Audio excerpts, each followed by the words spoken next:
for joining the All About LAANC for Recreational Flyers webinar.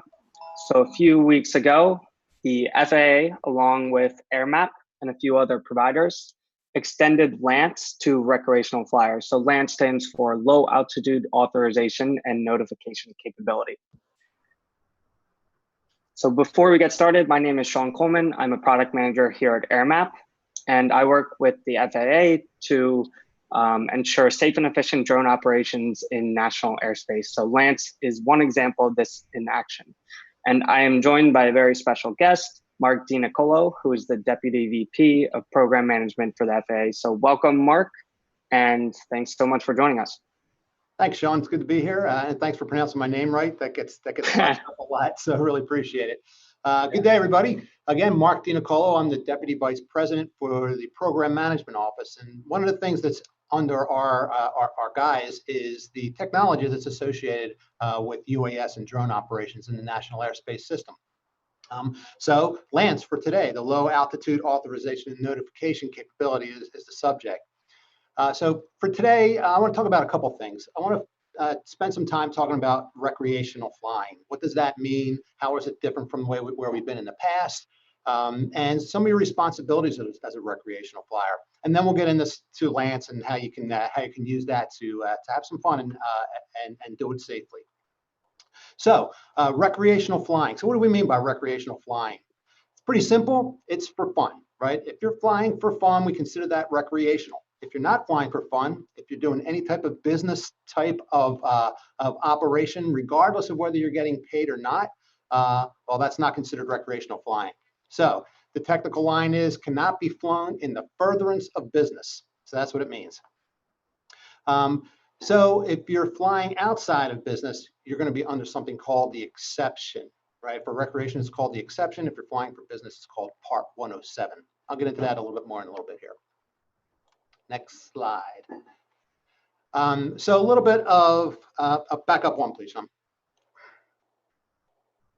All right, so a little bit of legalese, the FAA Reauthorization Act, right? So Congress mandated certain requirements for people flying with drones for fun. And I mentioned the exception, and that's where that comes from. The exception for limited recreational operations. There's a bunch of things that are included in that I'm going to get to in just a second. But there was a lot of things that weren't into that, and the FAA was not able to implement all of those things right off the bat. So some things are in place now, some things are coming, and I'll explain what that means. And Sean, next slide, please. Oh, no, stay there. I'm sorry, stay right there. So the exception for limited operational recreation. So the 8 things that are included in here is, like I said, you must be flying for recreational purposes, and I covered that, not for business. There's another thing in there. It's a little bit complicated, but it's called operate in accordance with a community-based operation set of guidelines.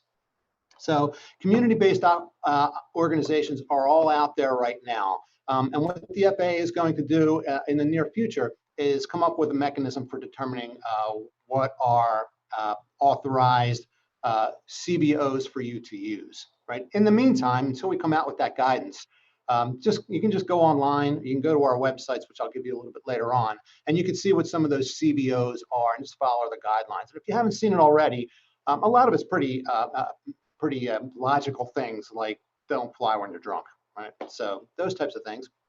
Third one, you must fly within visual line of sight, and that pretty much is as clear about it is. You got to be able to see your drone at all times. Another important one is do not interfere with any manned aircraft. You do not have right of way. You need to yield to manned aircraft in any situation. Airspace authorizations, and we'll get into this more when I get into LAANC a little bit more, and Sean will do his demo.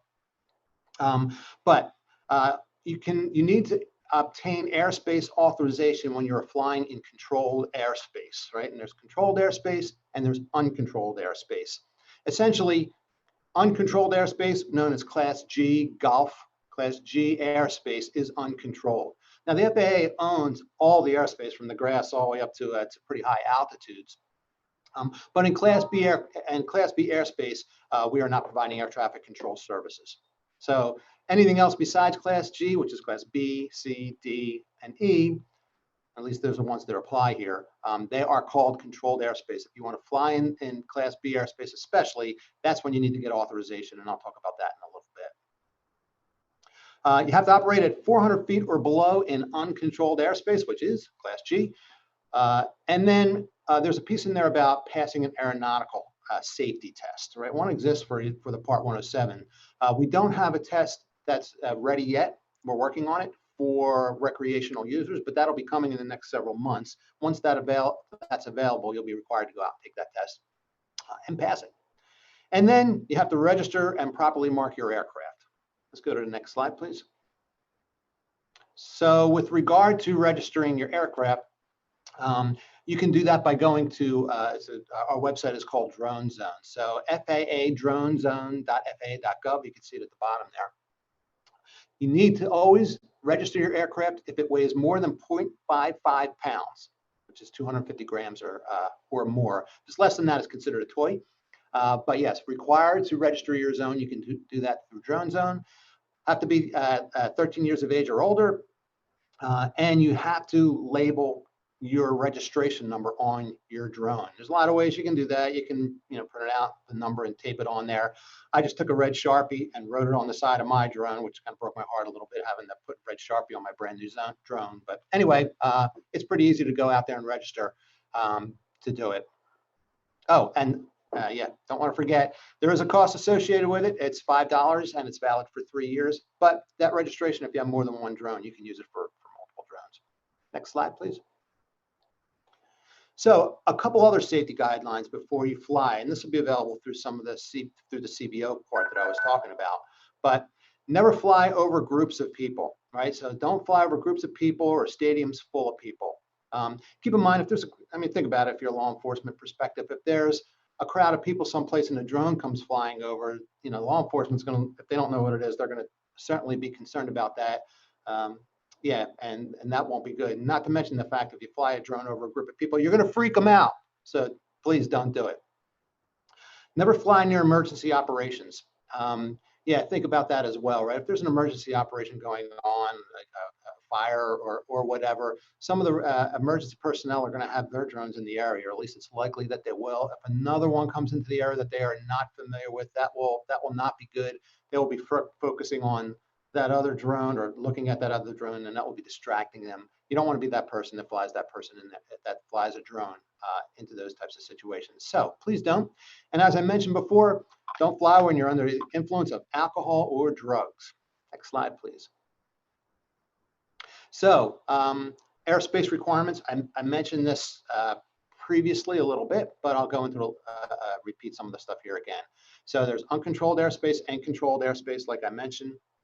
Class G is uncontrolled airspace. Air traffic control is not required to provide services in that portion of the airspace. So as a recreational flyer, you can fly up to 400 feet in Class G uncontrolled airspace.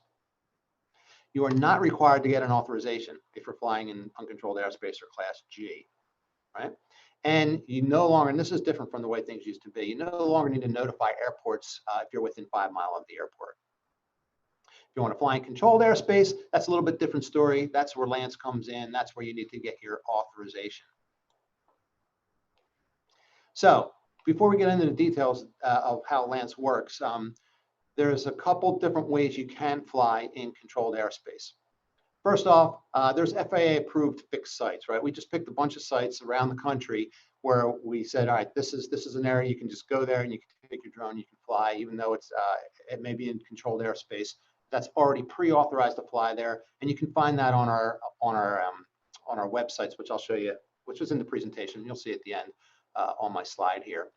Another way to do it is go through Drone Zone, which is the same site you can register with. I will tell you that takes longer, but that is a way of doing it. And the best and the easiest way is to go through LAANC, the low altitude authorization and notification capability. All right, next slide, please. So what is LAANC? So it was a unique thing for the FAA where we had a government-private partnership, and the FAA identifies the type of information that's needed to make a determination as to whether you can fly your aircraft there. And through a partnership with USSs, UAS service suppliers, UAS or drone operators can use that to make a determination. I'll get into make a determination if they're authorized to fly in that area where they want to fly. I'll get into that a little bit more. So the other thing it does is it gives air traffic professionals, so the air traffic control facilities where you would be flying, it gives them immediate notification that you will be flying there, so they know. And that's why you don't have to contact the air traffic control facilities anymore, because it's done automatically. It's a good way. It puts all the data in one place, so it's really effective. Next slide, please. So UAS service supplier. So I mentioned this on the previous slide, but that's the industry partners who have partnered with the FAA to build applications so that the airspace authorizations can be obtained. So companies like Airmap, who was a great partner with us. Real-time authorizations through the service suppliers. Next slide, please. So who can use LAANC? So Part 107 and recreational flyers operating in controlled airspace. And this is a little bit different as well. So when we had the new regulations that came out, originally recreational flyers LAANC was not available. That changed in July. So now LAANC is available to recreational flyers for all the facilities where LAANC is. Right now there's 14 USSs and 3 are approved for recreational flyers, including Airmap. If you want to see a list of all of them, the website is faa.gov/go/LAANC, and it has a lot of information there. Next slide, please. So here's the obligatory block diagram on how things work. So if you see, if you start in the middle there, you can see that there's different types of information that the FAA provides. That's the airspace data. TFRs, temporary flight restrictions. So if there's something going on in an area, emergency or something like that, for whatever reason, we need to restrict that airspace. That's in the database. NOTAMs, which is notices to airmen, which if there's, again, is another mechanism of identifying if there's something significant going on or something unique going on there where the airspace is not accessible. That's in there. And then the facility maps are in there, which is a grid that goes around. You'll see this when Sean does his demo, which is a grid that goes around the airports, which has limits on how high you can fly. That information is all provided by the FAA. And then the USSs access that information, right? So you as an operator, what you'll do is you go to the USS, you'll see it, and then the USS will check your flight plan against TFRs, NOTAMs, and the facility maps, and automatically make the determination whether you're authorized to fly or not. It takes seconds for this to happen. I mean, at the top end, maybe 30 to 60 seconds at best for that to happen. Sean probably knows more about that than me, but anyway, it's really easy. And then what happens is you'll get back a notification that says, yes, you're good to go. And the FAA will get that automatic notification as well. So it's we're really happy with LAANC and our partnerships with Airmap and our service suppliers. Next slide, please. So something I did not mention. So when can you use LAANC? Well, during daylight hours only. So yes, please keep that in mind. And to reiterate, it's near real-time authorizations. It's very quick. I've used it plenty of times myself, and I like it a lot. And it's for controlled airspace. And if you need to fly above the LAANC or the facility map altitudes, right? That requires a different level of authorization, right? We can't do that automatically anymore. So you need to apply through Drone Zone. Typically, that's for Part 107 operators, if you want to get above the 400 feet. Next slide. So here's some resources for you. If you're new for recreational flyers, we have a website there. I mentioned Drone Zone several times, and facility map data. So these are all of our resources, and it's the best source for information. And I have one more slide here, which is thank you. Thank you for listening. Just wanted to mention that the FAA does have drone webinar series, and recordings of past webinars can be viewed on our YouTube channel and faa.gov/UAS. So that's all I have right now. So Sean, back over to you, and I think we got some questions that'll be coming in.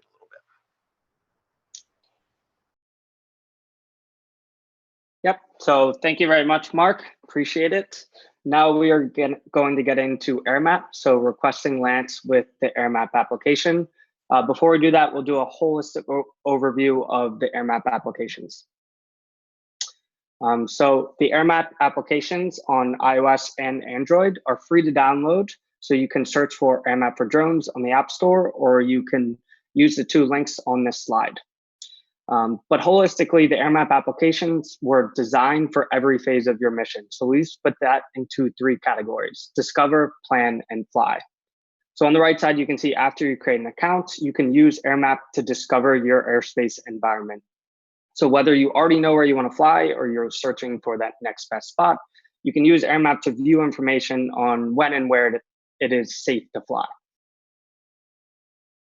Then you are going to enter the planning phase. So the planning phase helps you understand if your flight plan is compliant with the rules and regulations.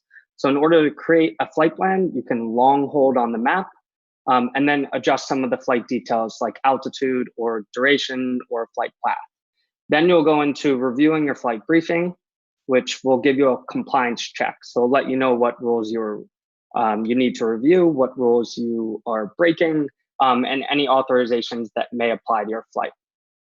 And then finally, you'll go into the flying phase, which helps you maintain awareness of changes in airspace conditions while you fly. So Mark mentioned TFRs. So that's one example of this. So with that, we can get into the webinar's main topic, requesting LAANC with Airmap. So it's five easy steps. For number 1, you want to ensure that you are flying recreationally. For number 2, you want to draw your flight plan and check advisories. 3, you want to fill out your flight plan details. So that's information about you, information about the flight. 4, you want to check your flight briefing and officially submit for authorization from the FAA. And then for number 5, you want to go back and confirm that you've gotten this final confirmation number from the upstream authority, which is the FAA. So with that, we can get into the live demonstration. We'll share my screen. So I hope everyone can see this. So the first thing we are going to do is log into the Airmap application. So on the top left, you will see a user icon. If I tap that, and then I can tap on login, sign up, continue. I will be logging in via Google.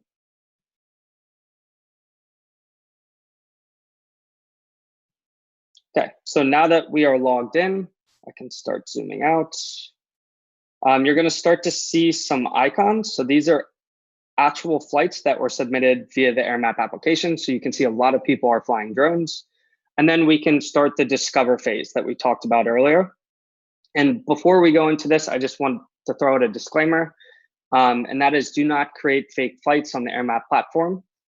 So it's of utmost importance to the air traffic controllers that they understand what's actually happening in the airspace. So a reminder, do not create fake flights. So for this particular scenario, I already know where I want to fly. So I'll be returning home to Philadelphia over Labor Day weekend. Mark is also from Philadelphia. And my family's going to be having a barbecue, and I want to bring my drone and take some pictures. So in this case, I know where I want to fly. So I can start this discover phase and start exploring my environment. So as I zoom in, we're going to start to see some airspace. So as Mark alluded to earlier, these are the facility maps. He mentioned grids, and you can see here around controlled airports, you can see these grids. But you also are going to see other types of airspace. So this is special use airspace.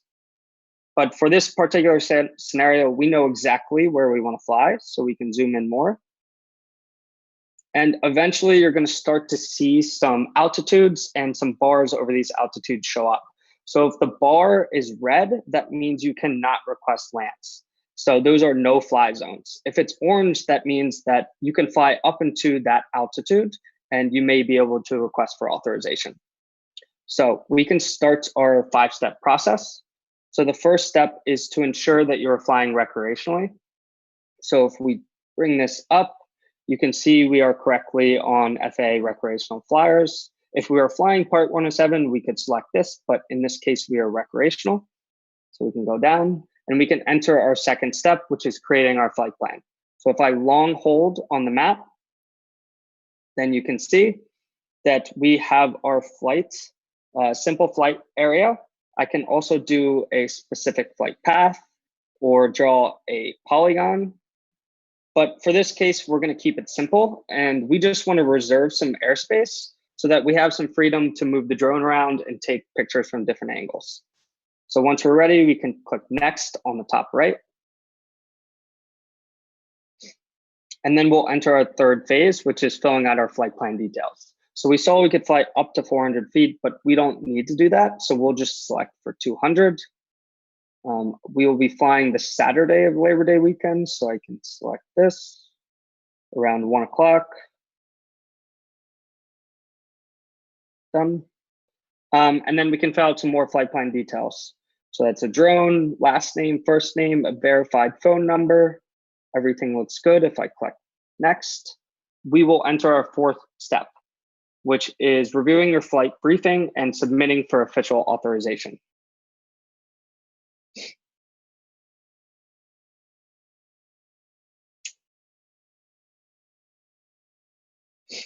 So in this step, you're going to see a couple different areas. So the first thing you're going to see, so it seems like we're getting a lot of traffic here, but the first thing you're going to see are weather advisories. So up top, and then you'll see authorization requests. And this is what we care about here. So we see automatic authorization to fly in controlled airspace.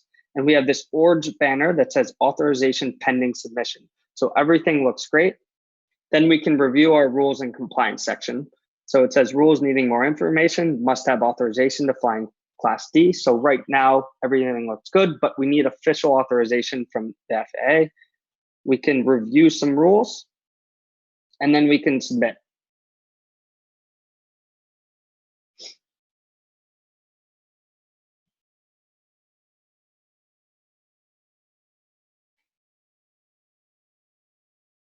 So once this goes through, we'll be able to see our official authorization status.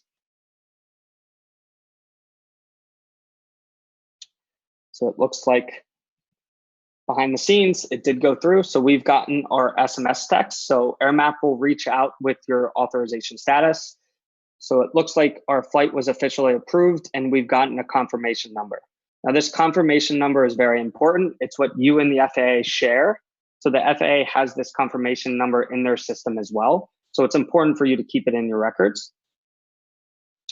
Okay. And then we can enter step 5. So luckily Airmap will keep, so if I click on the top left icon again, I can select flights and Airmap will keep this authorization request. Oh, so it looks like we're getting lots of traffic. So looks like we have our flight. So Huntington Valley, select this. This looks like it. We can view our flight briefing.